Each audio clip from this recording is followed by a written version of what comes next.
So ek het gesê dat die twee sterkste gesindhede, energie waarna ons kan stap, is dankbaarheid en onvoorwaardelike liefde. En ek het toe gesê, onvoorwaardelike liefde is maar net no judgment. Dat ons sal wegbly om te oordeel en ons besig te hou met dinge wat niks met ons te doen het nie.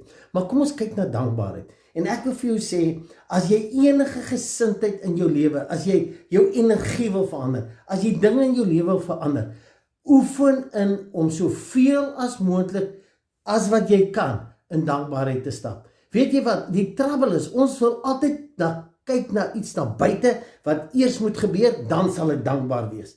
Ek sê altyd, geluk, om gelukkig te wees, beteken nie jy het alles in die wêreld en alles loop vlot nie. Nee, dit beteken jy is dankbaar vir dit wat reeds in jou lewe is, dit wat jy al reeds ervaar. So kom ons fokus op die mooi wat in ons lewe reeds is en dis al 'n begin.